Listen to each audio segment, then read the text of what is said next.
Hello, welcome to the guided reading of The Thistle and the Rose by Jean Plaidy. This historical fiction novel is set during King Henry VII and King Henry VIII's reign. It focuses on England's relationship with Scotland and the role Henry VII's daughter, Margaret, plays in helping to negotiate peace between the two countries. At this time, England and Scotland are ruled by different kings. Scotland was ruled by James IV from 1488 to his death at the Battle of Flodden, which was against the English army under Henry VIII's rule in 1513. I've chosen the first section of the novel because it really helps set the context of 1485 to 1509, when Henry VII was king. Henry's main issue was to secure his throne after becoming king by winning the Battle of Bosworth, ending the War of the Roses. Even though Henry VII married Elizabeth of York to unite the two houses, people such as Perkin Warbeck and Lambert Simnel tried to challenge Henry VII's power. This extract starts with three of Henry VII's children talking: Mary, Margaret, who was set to marry the King of Scotland, and Henry, who later became Henry VIII. It's also worth noting that Henry VII's oldest son, Arthur, had died, meaning his other son, Henry, would be the next heir to the English throne. "A traitor!" squealed Mary. "Oh, Henry, what traitor?" "You are too young to remember. But 2 years ago, Perkin Warbeck was a prisoner in our Tower of London, and there he was tried and found guilty, after which he was taken to Tyburn and hanged by the neck until he died. Do you know what this traitor planned to do? To pass himself off as the Duke of York, our mother's brother, thereby claiming that he had more right to the throne than our father. Vile traitor that he was. And this James, whom your sister is so proud to marry, received him in Scotland, gave him honours, and allowed him to marry his own cousin. There! Do you understand now why I see no matter for rejoicing in this marriage of our sister?" Mary turned solemn eyes to Margaret. "Oh, Margaret, is it indeed so?" "Do you doubt me then?" roared Henry. "Oh no, Henry, you are always right." "He is not," snapped Margaret, "and this is all ancient history. Perkin Warbeck deceived James Stuart, as he did others. It is over, and nothing to do with my marriage." "I beg leave to say that it has a great deal to do with your marriage." "Then I am surprised you do not forbid our father to consent to it," Margaret mocked. Henry's face flushed scarlet. "When I am king," he muttered.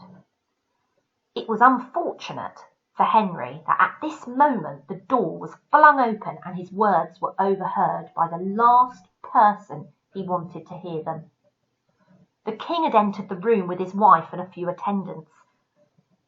King Henry VII was no lover of ceremony. His clothes were a good deal plainer than those of many of his courtiers. His face was pale and shrewd, and no one would have suspected he was the father of those pink and golden children who were clearly disconcerted to be so interrupted. Henry thought scornfully that a king should make his entrance to a fanfare of trumpets. His garments should dazzle with their magnificence. He should tower above his followers. "When I am king," his thoughts went on, for that was their persistent theme since the news of Arthur's death had been brought to him. He bowed to his parents, and the girls curtsied. "That time is not yet, my son," said the king coldly, "though it would seem you are unbecomingly eager for it." "Sir," began Henry, embarrassed. "I was but explaining to my sisters." The king lifted a hand. "I rejoice in your healthy looks," he said, "and would that your mind kept pace with your body. You should pray that the time will not be yet, for, my son, you are an infant in princedom, and have much to learn of kingship." "I know this, sir," murmured Henry, "and I will endeavour to learn quickly, so to please you." "My daughter," said the king, and Margaret came forward. Her father did not smile. He had rarely been seen to do so, but his glance was approving. The vitality of these children of his never failed to delight while it surprised him. He had lost Arthur and Edmund, it was true, but the ruddy looks of these three reassured him. If the child the Queen now carried had this same blooming health, and it were a boy, he would cease to mourn for the death of Arthur. There was, of course, no reason why there should not be more and more. Both he and the Queen were young enough to add to their brood. He went on. "The Scottish nobles are now arriving at the palace. You should be ready to receive them. This is no time for nursery games." "No, sir," murmured Margaret. The Queen stepped forward and took her daughter's hand. Elizabeth of York tried to hide the apprehension she was feeling. It was only a little more than 12 years ago that this bright girl had been born to her in the Palace of Westminster. She remembered the November mists which hung over the river and seeped into the room. She remembered holding the tiny child in her arms and rejoicing in her, forgetting the disappointment in her sex which it seemed must overshadow all female royal births. A sister for Arthur, a healthier baby than her little brother. And now, soon, there would be another. The present pregnancy worried the Queen. She was filled with foreboding, perhaps because she, more than any, knew the weakness of her own body. Childbearing had taken its toll, and although she could remain fruitful for several years to come, she thought with dread of future pregnancies. There was none to whom she could confide this fear. Her daughter was too young to understand.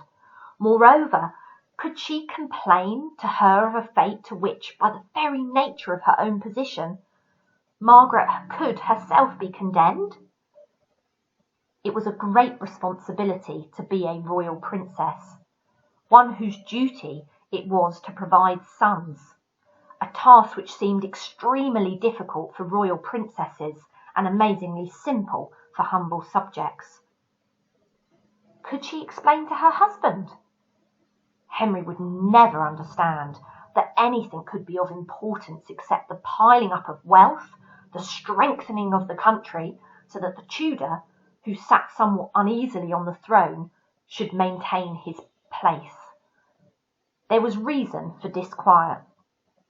The recent affairs of Lambert Simnel and Perkin Warbeck had shown that, but with his usual sound good sense Henry had dealt with those impostors in a manner befitting his kingship, but such matters were disturbing to him.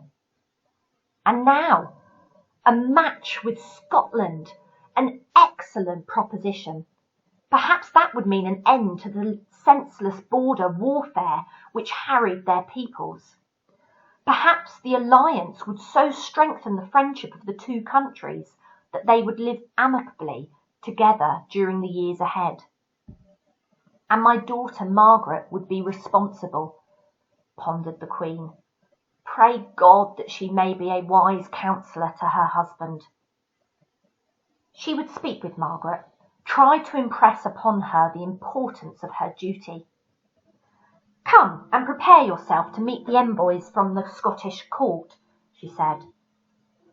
"The Prince of Wales should also grace the assembly with his presence," said the King, with a slight lifting of one corner of his mouth to imply mockery. Margaret glanced at her brother. Now was the time for him to declare his dislike of the match, to state boldly before his father what he had told his sisters. Henry's lower lip jutted out slightly. He opened his mouth as though to speak, but when he looked up into his father's stern face, he changed his mind. He was not yet King of England.